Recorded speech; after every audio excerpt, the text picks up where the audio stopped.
Ya, Assalamualaikum warahmatullahi wabarakatuh. Kami dari kelompok 2 ingin mempresentasikan Mengenai keberhasilan usaha koperasi dalam koperasi unit desa yang kami ambil dari Tani Makmur. Di sini kami akan mempresentasikan kunci keberhasilan usaha koperasi dari partisipasi menuju kesejahteraan. Mulai dari anggota kelompok kami, di sini ada saya, Egy Julia Kacar, terus ada Arif Ali Saputra, ada Dava Okta, ada Khairul Fata, ada Jan Polu juga. Oke, untuk materi pertama di sini kita membahas realitas koperasi di Indonesia. Yang pertama ada skala masalah. Di sini ada 81.686 koperasi dibubarkan mulai dari tahun 2016 sampai 2019 karena tidak mampu bersaing dan tidak produktif. Yang kedua, kita perlu tahu definisi sukses yang adalah kinerja bisnis yang konsisten meningkatkan kesejahteraan anggota, yaitu bisa berupa SAU, layanan, dan juga akses modal. Dan untuk yang ketiga yaitu keperluan transformasi, di mana koperasi harus bertransformasi agar kompetitif terhadap BUMN dan BUMS melalui manajemen modal dan layanan. Lalu kita masuk ke 6 pilar sukses menurut Rocky. Yang pertama ada manajemen dan kompetensi, di mana pengurus harus terlatih dan perencanaan harus strategis dan sistem akuntansi yang harus rapi. Yang kedua ada pelayanan prima, di mana layanan relevan meningkatkan loyalitas dan pemanfaatan produk koperasi. Yang ketiga ada partisipasi anggota, di mana rapat aktif, kontribusi modal, pengawasan kolektif. Dan yang keempat ada permodalan sehat, di mana modal internal kuat ditopang akses pembiayaan eksternal yang tepat, dan pembinaan pemerintah yang di mana fasilitasi pemerintah, pengawasan, dan program kapasitas pembangunan. Yang keenam inovasi dan digital, yang di mana teknologi untuk efisiensi, transparansi, dan perluasan layanan. Selanjutnya akan dijelaskan oleh teman saya. Selanjutnya itu dampak luar biasa partisipasi anggota. Studi di DKI Jakarta menemukan bahwa partisipasi anggota jumlah anggota dan modal menjelaskan hingga 95% variasi keberhasilan usaha koperasi. Aktifnya rapat anggota, kontribusi modal, dan juga pengawasan internal menjadi penggerak utama.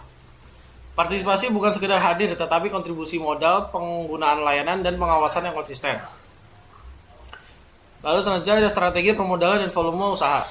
Modal luar seperti pinjaman atau hibah dan volume usaha terbukti meningkatkan SAU. Namun, ketergantungan berlebihan pada modal eksternal beresiko optimalisasi modal internal. Meningkatkan margin produk dan rotasi modal lebih penting untuk keberlanjutan. Yang pertama ada memperkuat simpanan wajib, yaitu meningkatkan likuiditas internal. Yang kedua ada diversifikasi usaha. Produk simpanan, kredit mikro, usaha komersial skala kecil. Yang ketiga ada pengelolaan risiko seperti cadangan, asuransi mikro, dan aturan kredit. Selanjutnya akan dibacakan oleh teman saya.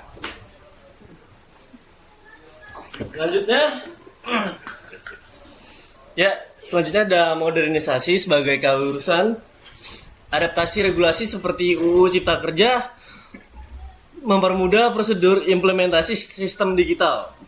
Ada keanggotaan elektronik, pembukuan terotomasi, ada aplikasi layanan, meningkatkan efisiensi, akuntabilitas, dan akses pasar. Prioritas solusi sederhana dulu, pencatatan digital, laporan keuangan bulanan, dan portal anggota. Lalu kita juga punya lingkungan usaha yang mendukung. Studi BMT Berkah Mandiri Sejahtera menunjukkan lingkungan usaha lokal yang adaptif bersama partisipasi anggota bekerja simultan meningkatkan kinerja. Koperasi harus peka pada dinamika pasar lokal, kebutuhan anggota, dan peluang ceruk usaha. Analisa pasar, identifikasi produk layanan yang dicari anggota dan komunitas. Kolaborasi lokal, kerjasama dengan pemerintahan desa, UMKM, dan lembaga keuangan. Selanjutnya akan dibawakan oleh teman saya.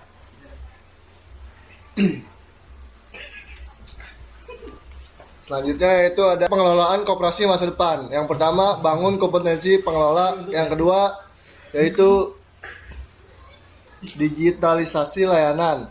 Yang ketiga, yaitu tata kelola profesional. Yang keempat, strategi produk. Yang kelima, pengembangan modal berkelanjutan.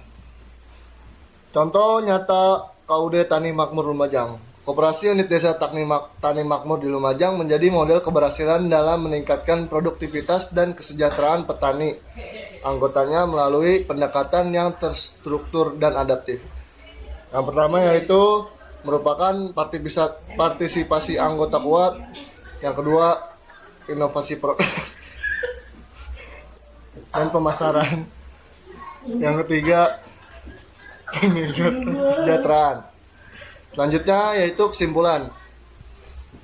Ya baik, pada kesimpulannya ada keberhasilan koperasi itu bergantung pada aksi nyata anggota, modal dan juga partisipasi dan juga pemanfaatan layanan dengan tata kelola profesional, modernisasi dan juga perhatian pada lingkungan usaha lokal. Koperasi menjadi jalan nyata menuju kesejahteraan anggota dan kedaulatan ekonomi. Ada 3 yang harus diperhatikan, yaitu pertama aksi, investasi dan juga kolaborasi. Nah, dari aksi itu ada tingkatan partisipasi dan juga pemanfaatan layanan. Lalu dari investasi adalah perkuat modal internal dan juga kapasitas pengolah. Dan juga dari kolaborasi, yaitu sinergi dengan pemangku kepentingan lokal dan juga pemerintah. Mungkin sekian dari presentasi kami kali ini yang berjudul keberhasilan usaha koperasi dari partisipasi menuju kesejahteraan. Kurang lebihnya mohon maaf jika ada salah kata ataupun dalam salah penyebutan dalam setiap kalimatnya, mohon dimaafkan karena kami juga masih belajar. Kurang lebihnya mohon maaf. Wassalamualaikum warahmatullahi wabarakatuh.